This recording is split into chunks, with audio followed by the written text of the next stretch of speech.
నిన్న జూనియర్ ఎన్టీఆర్ గారి పైన ఎవరైతే అనంతపురం అర్బన్ ఎమ్మెల్యే అసభ్యకరమైన మాటలు మాట్లాడుతూ ఎవరైతే జూనియర్ ఎన్టీఆర్ ఫ్యాన్స్ అసోసియేషన్ అతనితో మేమైతే సినిమా ఆడినాం ఎవరికి చెప్పేశారు ఇవన్నీ కూడా మనం నిన్న ఆ వీడియోలో కూడా చేయడం కూడా చూసాం. అయితే ఇక్కడ ఈ విషయం పైన ఆ ఎమ్మెల్యేని కానీ ఆ ఎమ్మెల్యే పైన చర్యలు కానీ ఎటువంటిది తీసుకోలేదు తెలుగుదేశం పార్టీ. దాంతోపాటు ఒక చిన్న క్లిప్ వేశారు కొన్ని ఛానల్స్లో.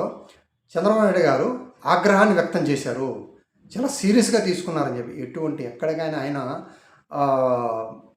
ట్విట్టర్లో కానీ లేకపోతే ఎక్కడ ఒక మీడియా సమావేశంలో కానీ ఎక్కడ కానీ ఇటువంటిది చూడలేదు. కానీ కొన్ని ఛానల్స్లో ఇలాంటి బైట్స్ అనేవి వచ్చాయి. ఇక్కడ జూనియర్ ఎన్టీఆర్ గారుని అన్నందుకు ఫ్యాన్స్ కూడా చాలా ఆగ్రహాన్ని వ్యక్తం చేశారు. వీళ్ళని చూసి ఎవరు వేశారు, మేము జూనియర్ ఎన్టీఆర్ గారిని చూసి ఓటేసాము అనేసి వాళ్ళ ఫ్యాన్స్ కూడా చాలామంది ఆయన ఇంటి ముందు ఎవరైతే అన్నారో ఆ ఎమ్మెల్యే ఇంటి ముందు ఆగ్రహాన్ని వ్యక్తం చేసింది కూడా మనం కొన్ని వీడియోస్లో చూసాం. ఇక్కడ చూడండి, ఎక్కడో పోసాని కృష్ణమూర్తి గారు ఎక్కడో అన్నందుకు అతన్ని ఎత్తుకుపోయి జైలు వేశారు, చర్యలు తీసుకున్నారు.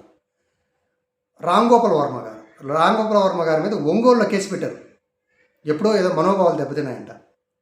చూడండి, డైరెక్ట్గానే జూనియర్ ఎన్టీఆర్ గారి పైన ఇన్ని మాటలు మాట్లాడితే అతని పైన ఎటువంటి చర్యలు డైరెక్ట్ కానీ ఇండైరెక్ట్ కానీ జూనియర్ ఎన్టీఆర్ గారిని రాజకీయాల్లోకి రానియకుండా అతని సినిమాలు ఆడనీయకుండా చేయాలనేది ఒక ప్లాన్లో భాగం. ఇది నేననే మాట కదా, అందరికి తెలిసిన విషయం ఇది.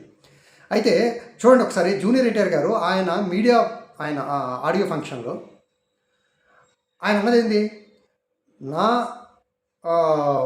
తాతగారు ఆశీస్సులు ఉన్నట్టు నన్ను ఎవరు ఆపలేరు అన్నారు. కరెక్టే, ఆయన సినిమాటిక్గా అన్నారు. ఇక్కడ చంద్రబాబు నాయుడు గారి గురించి కానీ లోకేష్ గారి గురించి కానీ ఎక్కడ ఒక మాట ఎత్తల.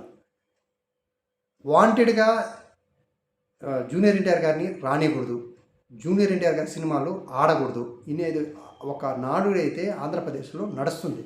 ఇది వాస్తవం, ఎవరు ఏమనుకున్నా ఎవరు కాదన్నారు.